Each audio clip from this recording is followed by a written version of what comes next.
The woman who had once sung about being a firework looked like her spark had been extinguished. Katy Perry sat across from Jimmy Fallon in Studio 6B, her famous vivacity replaced by something quieter, more fragile.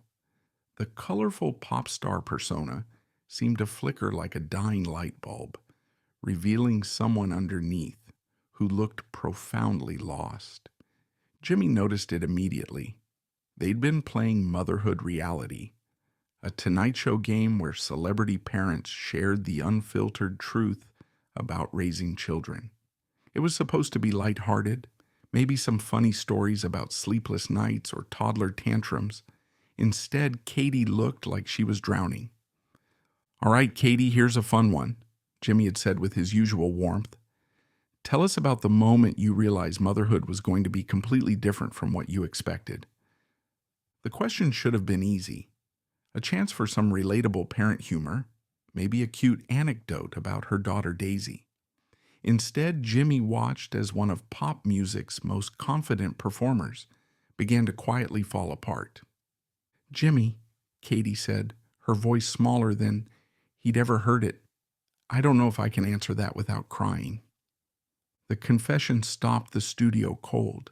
This wasn't the bubbly, unstoppable Katy Perry that America knew. This was someone who looked like she was barely holding herself together. Jimmy felt his heart sink. "Hey, it's okay. We can skip this one if you want." "No," Katy said, shaking her head. Actually, maybe I need to talk about this. Maybe I need to say it out loud." She took a shaky breath and looked directly at Jimmy. "The moment I realized motherhood was different from what I expected, it was when I looked in the mirror 6 months after Daisy was born and didn't recognize the person looking back at me." The studio fell completely silent. Not the expectant silence of an audience waiting for entertainment, but the heavy silence that follows a truth too raw for laughter. Jimmy made a decision that would define this moment. He stood up from his desk and moved to sit next to Katy, abandoning his role as host entirely. "Tell me about that," Jimmy said gently. "I lost myself, Jimmy," Katy said, and the words came out like she'd been holding them back for months. "Completely and utterly lost myself. Everyone talks about how motherhood changes you, but nobody tells you that sometimes the change feels like death." The cameras continued rolling, but everyone in Studio 6B understood they were witnessing something unprecedented. A major pop star having a breakdown about the reality of motherhood that nobody talks about publicly. When Daisy was born, everyone kept saying, "You must be so happy. You must feel so fulfilled," Katy continued. "And I kept smiling and nodding because that's what you're supposed to say. But the truth is, I felt like I was disappearing." Jimmy leaned closer, his expression filled with concern. "What did that feel like?" "Like everything that made me me was being erased," Katy said, tears starting to form in her eyes. "I couldn't write songs anymore, not because I didn't have time, but because I couldn't access that part of myself. It was like the creative, fun, spontaneous Katy Perry had just vanished." She wiped her eyes, smearing her carefully applied makeup. "I would sit in Daisy's nursery at 3 a.m., holding this beautiful baby that I love more than my own life, and I would think, who am I now? If I'm not the pop star, if I'm not the performer, if I'm not the woman who wore a cupcake bra and sang about kissing girls, then what am I?" The audience was completely captivated, many mothers in the crowd nodding in painful recognition. "Did you talk to anyone about this?" Jimmy asked. "I tried," Katy said. "But when you're a celebrity, people don't want to hear that you're struggling with something they think you should be grateful for. When I would hint at feeling lost, people would say, 'But you have everything. You have success, money, a beautiful baby.'" Her voice grew more emotional. "And they're right, I do have everything, which made me feel even worse for feeling lost, like, what's wrong with me that I can't just be happy with this incredible life?" Jimmy felt tears in his own eyes. "Katy, that's textbook postpartum depression. You know that, right?" "I do now," Katy said, but at the time I thought I was just being selfish. I thought good mothers were supposed to naturally transform into these nurturing, selfless beings who never missed their old lives. She paused, gathering courage for what came next. But I missed performing. I missed creating music. I missed being spontaneous and weird and free. And feeling that way made me feel like a terrible mother. Jimmy reached over and gently took her hand. You're not a terrible mother, Katy. You're a human being who went through one of the most profound changes a person can experience. But how do you balance it? Katy asked, and there was genuine desperation in her voice. How do you be a good mother while still being yourself? How do you love your child completely while also mourning the person you used to be? I think, Jimmy said carefully, those two things aren't actually in conflict. I think maybe the problem is that we're told they have to be. Katy looked at him with curiosity. What do you mean? I mean, what if you don't have to choose between being Katy Perry the artist and Katy Perry the mother? What if you can be both? What if the parts of you that make you creative and spontaneous are actually gifts you can give to your daughter? For the first time in the conversation, Katy's face showed a flicker of hope. You think so? I know so, Jimmy said firmly. My kids love me most when I'm being authentically myself, not when I'm trying to be some perfect father figure.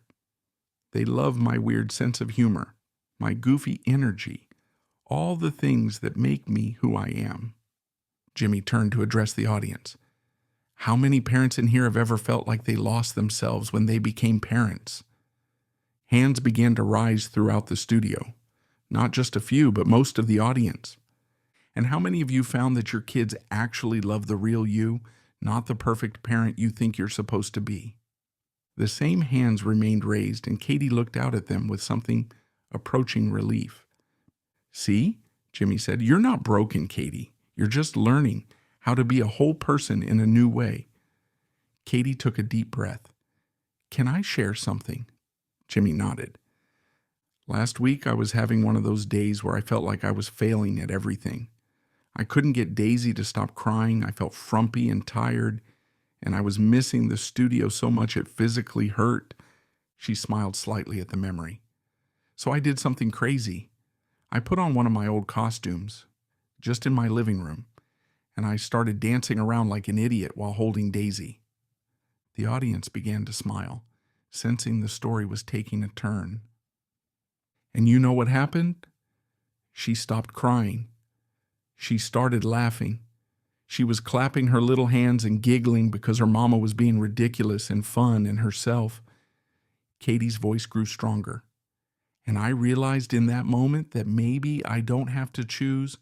Maybe I can be a good mother and still be the woman who wears sparkly outfits and writes songs about empowerment and acts silly. Jimmy's face lit up. That's beautiful, Katy. It is? She said, wiping away tears that now looked more like tears of relief than despair. Because I want Daisy to grow up seeing a mother who loves her completely, but who also loves herself. I want her to see that you can be devoted to your family and still pursue your dreams. She addressed the audience directly. To any mother watching this who feels like she's lost herself, you haven't.